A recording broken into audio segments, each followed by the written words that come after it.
All right, I'm back. And a couple things I forgot to touch on.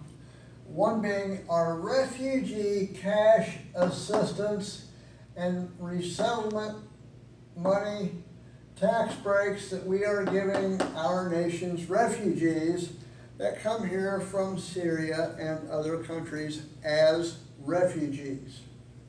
Okay? I don't have exact numbers. I have some phone numbers that I'm going to be making some calls. Today's Sunday, by the way.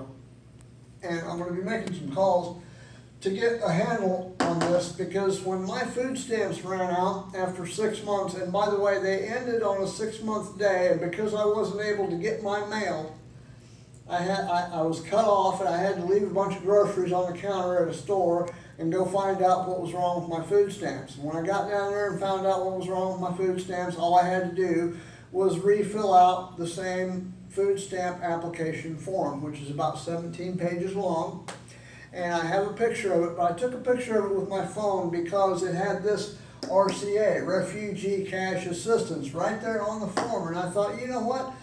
I've been an American citizen my whole life, and I can't get cash assistance. In fact, I've had frozen shoulder, which is what caused me to lose my housing. After 5 years, I miraculously got unhomeless, and then I got frozen shoulder, which if you Google search frozen shoulder, I couldn't lift my arm over my head. I had a severe case of frozen shoulder, which is a permanent condition. You don't get over it. I don't know what I'm going to do this winter. I have no idea. I know I'm feeling better. When I stretch in the morning, it hurts. Okay, that's all I know about the stuff. I may want to go to Tibet to get rid of this stuff. So please support me on my CrowdRise site, because I need all the money I can get. Anyway, we are giving refugees cash assistance, tax breaks, and resettlement money. Meanwhile, we have 7 million homeless Americans, 4 million of which are children, and these people get food stamps. I get $194, $194 a month, okay, in food stamps. Now, this program was incepted, I believe, in 1954, and it has not changed one iota since day one, okay? And we used to get cash assistance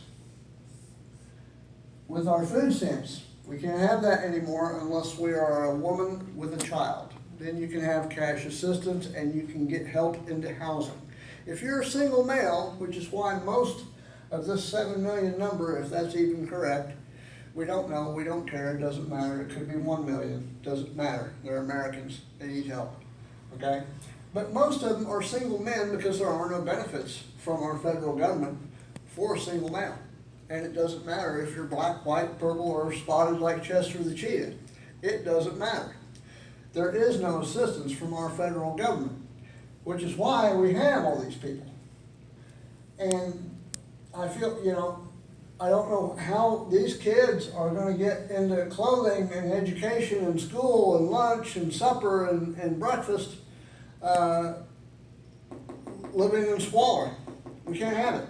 We need to treat indigents in this country the same as we treated smallpox, the same as we treated the bubonic plague. Okay? We need to get rid of, because as Martin Luther King pointed out, poverty breeds other things. In other words, if somebody's broke and he's desperate, he's liable to go snatch some little old lady's purse. If he's not broke and desperate, the idea never crosses his mind. It's very simple logic. Okay? We need to not only take care of these people that are already here. Okay, I'm not trying to say let's throw them back out again. Let's take care of the people that are already here. But let's put a 10-year freeze on our immigration until we can balance the population and get work and housing for all Americans. Can we do that? Let's do that first. Take care of our people first. Let's spend some billions of dollars right here in America first to take care of these people, because these people got kids. And they're Americans. They had childhoods and parents and and lives and went to high school, went to junior high school, went to grade school, just like the rest of us. It doesn't make any difference why they're homeless. We have to help them because if they are financially insolvent, then take a steam locomotive, for example. We need to keep steam in that locomotive in order to keep our national economy moving in a forward direction. When you have 60% of the nation's population pulling in the other direction on that same steam engine, it creates a weight. And that steam engine can't go as fast or as fast. It can't perform as well overall, that steam engine. So, in my opinion, we need to bolster the economy of our nation's population, starting with the bottom, starting with the homeless Americans, and working our way up from there, okay? Making sure that kids get an education. Make sure that these kids can get into a trade school while they're in high school. We need to take another look at our entire curriculum, especially in this computer age where we got smartphones and computers, and there's 4-year-olds that know more about it than I do already. So we need to bring our education level up as far as we can. We need to utilize the technology that we have as much as we possibly can in terms of our education for our kids. And the other thing is, redirect the funding that we're currently spending. In other words, we have $100 million worth of HUD funding going into the state of California every year. And that $100 million is in a block, and it's going this way, and it's going to the private sector. We need to redirect that into the the Agricultural Housing and Education Program, along with other funds. We have an MJ tax in the state of Oregon. If you look at one of my other videos, I think I did some of that, but eventually I'd like to see the food stamp program go away. Because the way that works is the federal government matches the state government in the money that goes into the food stamp program for, say, the state of Oregon, for example. Okay, now there's $534 billion a year being spent on food stamps. It's just, what we need to do is take all the population that are making $60,000 a year or less, eliminate that $534 billion. If you divide that up, you could give all that population $40,000, and you saved spending $534 billion the following year, and the year after that, and the year after that. And tell these people, hey, spend it wisely, get an education, get in housing. There is not going to be any more food stamps. They're done. We're done with that. And then we have the Agricultural Housing and Education Program to fall back on for those in the future. 50 years from now, I hope to see this program implemented so that when somebody's unemployment is running out and they're getting ready to be evicted or whatever, and they see the writing on the wall, they can sign up for this program and spend a year there until they can regroup, find a better job, whatever they need to do. In the meantime, they're using their labor to help the state in which this program resides. So that the state of Oregon, for example, can build a huge mushroom farm and sell it to those people over there in Dubai. For example, just for example, there's a whole paintbrush of stuff that can be done with agriculture in this country. And if we implement the tax reform that Trump was speaking of, if we bring in all that money that's being parked offshore and invested into American companies, American citizens, and American housing, then hey, that's a win-win situation. If we get our taxes simplified to where it's only one page and any 10th grader can read it and fill it out and doesn't have to have an accountant, I'm all for it. I'm all behind Donald Trump tax reform policies. I haven't heard him say anything about the homeless people yet, but we are not donkeys, we are not elephants, we are Americans, and Congress and Senate and every American in that administration needs to work together to solve this problem right here. Because these kids are gonna have kids, and those kids are gonna have kids. And if you're President Trump, you need to understand that you're responsible for children that aren't even born yet. Your policies that you folks create up there in Washington today are gonna affect us down here tomorrow, okay, and the next day, and 20 years from now, and 50 years from now, okay? So,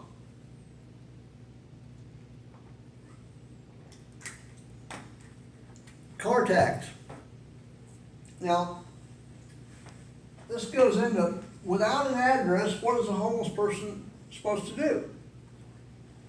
Can't file your taxes if you don't have an address for it to come to. If you can't file your taxes, you need a tax return to apply for student loans. So that's out. You're not about to register a car or get insurance or a driver's license or car tax. And by the way, why can't we simply have one tag, since it's made out of metal and galvanized and weatherproofed and everything else? Why can't we just have one, if that's the only car we have is one, with our tag number on it, one number, one per individual. You buy that tag one time. That's all you need to do. You don't need one tag. If the car gets wrecked, you take your tag off, you put it on the car that you get next. You don't have to buy a tag every year. That's just ridiculous. It costs enough to put gas and insurance into a vehicle that we shouldn't have to pay for our driver's licenses because we're mandated to have one of those. And we shouldn't have to pay for our car tags more than once. It's just, it's not an efficient system. But anyway, without an address, a homeless person doesn't have the same means and ability to attain things as other people do that have a physical address. And let's just talk about,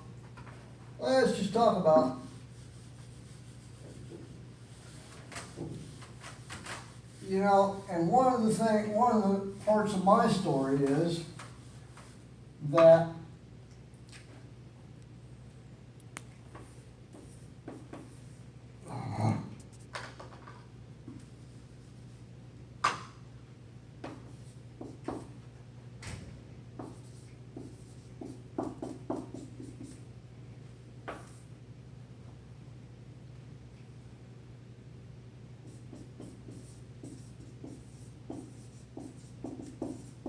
you cannot write something. In other words, you cannot take the power of an ink pen in this country and write a short story and sell it without copyrighting it. You cannot write lyrics for a song and publish it or do anything with it at all without a copyright. It has to be cleared through ASCAP, and before it can be cleared through ASCAP, and we're talking about a song, if you write a song, lyrics and melodies, you have to clear it through ASCAP, and before ASCAP will look at it, you have to have a copyright. In order to have that, you have to have a proper address. The Copyright Office will not take a post office box, it will not take a rescue mission's address to get a copyright, okay? I went to Nashville to get my teeth fixed. I'd never tried to make any money off my lyrical ability ever. And all I ended up with was out in the woods. Nobody wanted to talk to me, all they wanted to do was whatever, it doesn't matter. Without an address, I could not copyright my written work. And so I'm still homeless due partly to that fact, okay? And that goes to so why should I have to pay $65 when under the Bill of Rights and the Constitution, I should be able to copyright whatever I need to? It used to be free in this country. I can't get a passport.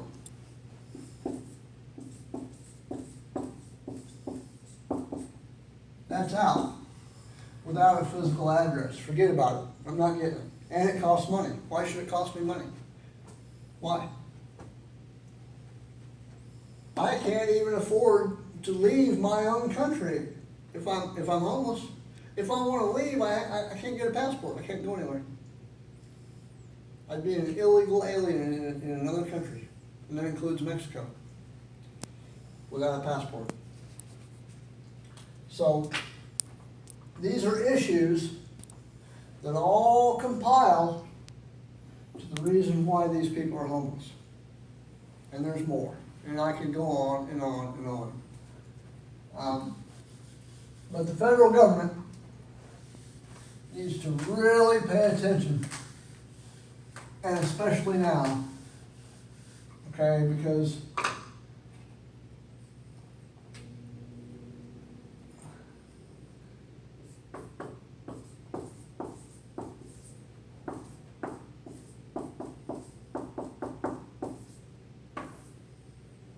flood victims. My issues are on the back burner compared to the hurricanes that are going on right now. Okay, I have friends that I've known for 20 years in Big Pine Key, Florida right now. And I wept and I've prayed. And for the last 2 days, today's Sunday, and that thing was supposed to hit landfall with 190 mile an hour winds at 8 o'clock this morning. Well, the tidal surge from that is about 20 feet high, and my guesstimate is that Sunset Key and Key West will no longer exist as we once knew them. They will be flat as a pancake. 20 feet of water with the whole ocean behind it, out in the middle of the ocean, which is what those little islands are out there. I bet you by the end of the day we're going to see some pretty drastic footage on the news, okay? And so I really don't have my heart totally into this project, but there's nothing else I can do. But my point in bringing that up is that in Texas, there are already 30 to 60,000 homeless people because Texas has been under 6 feet of water in that hundreds of square miles of area, okay? The entire state of Florida sits pretty low already. And if it gets saturated all up and down that west coast, it's going to be under 6 feet of water.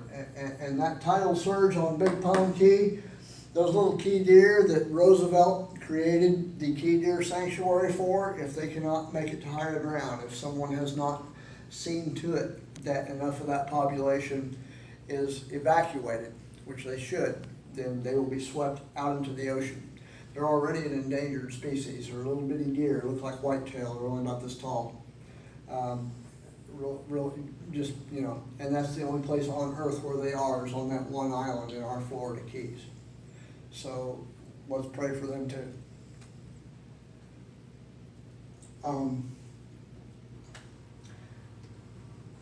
And so, the education part of this program.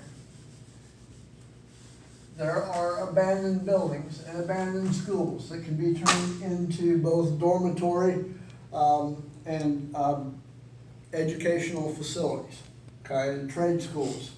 Our building trades, we are 8,000 units, okay,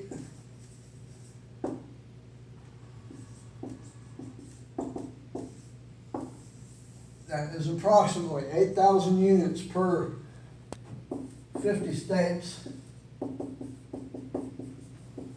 our Section 8 housing. That's how far behind we are.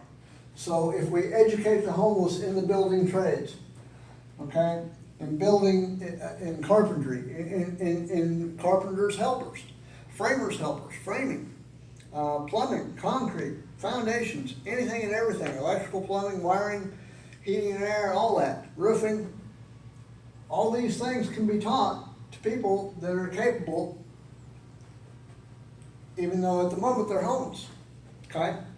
And that's the other thing that this program does, is it creates an evaluation system where you can offer somebody this program. You find out just, you know, I mean, what skill level and what function level they're in.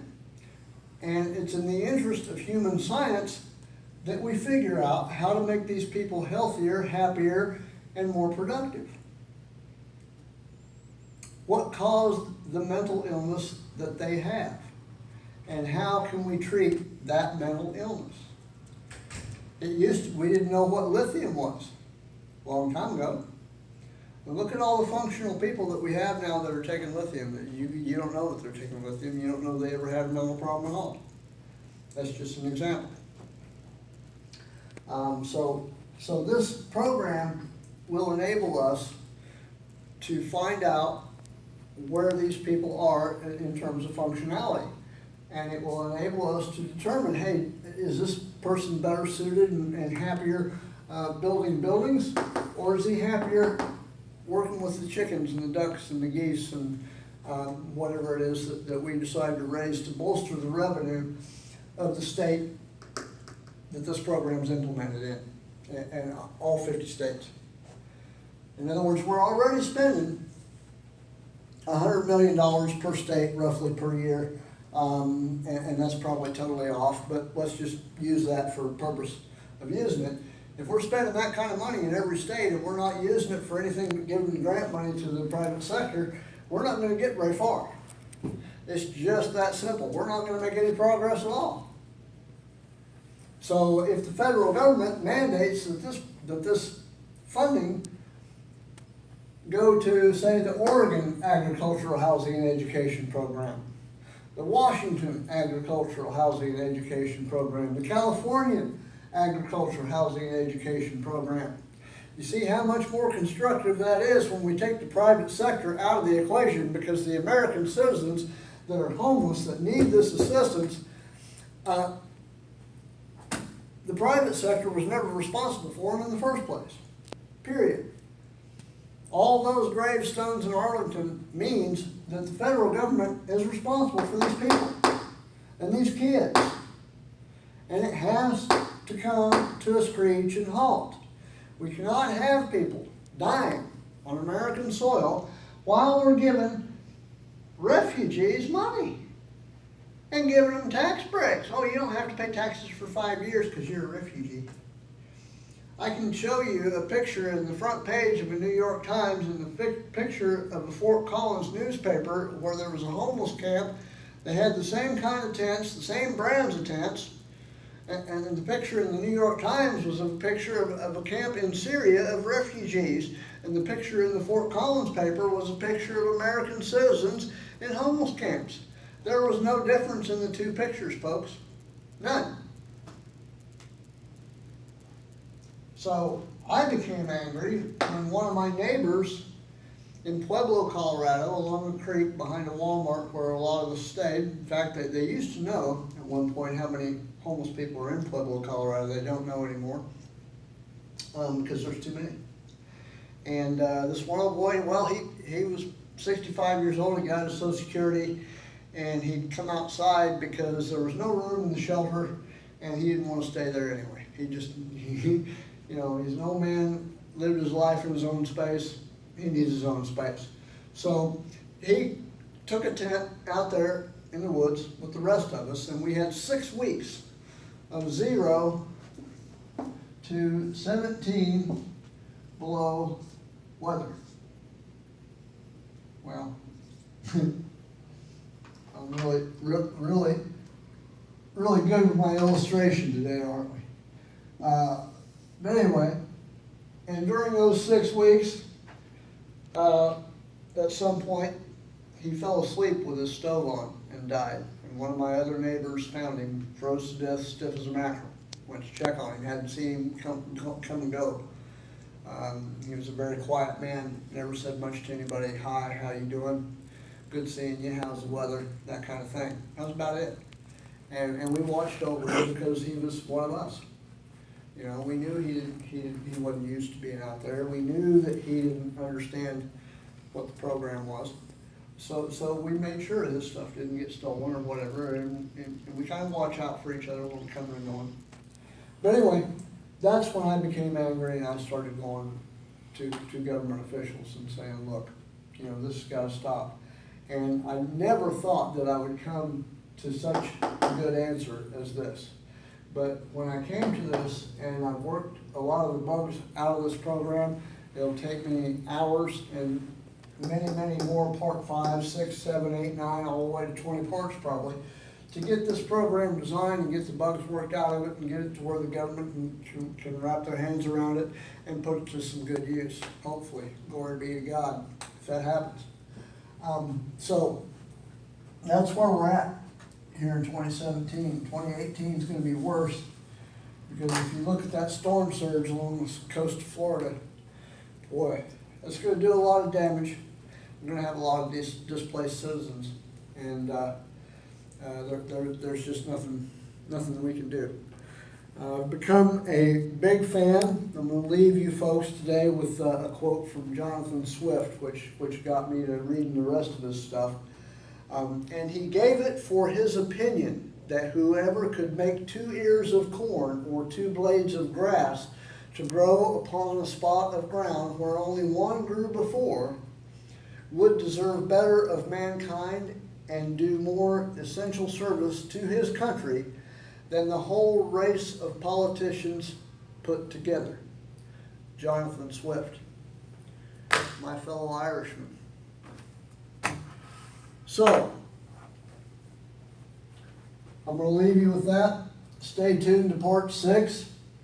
Pay attention to www.crowdrise.com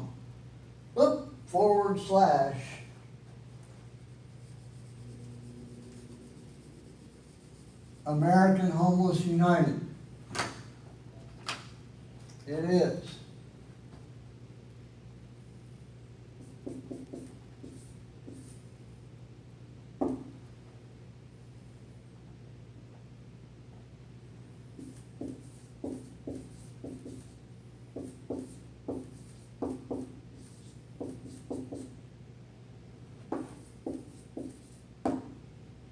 Okay, www.crowdrise.com / American Homeless United.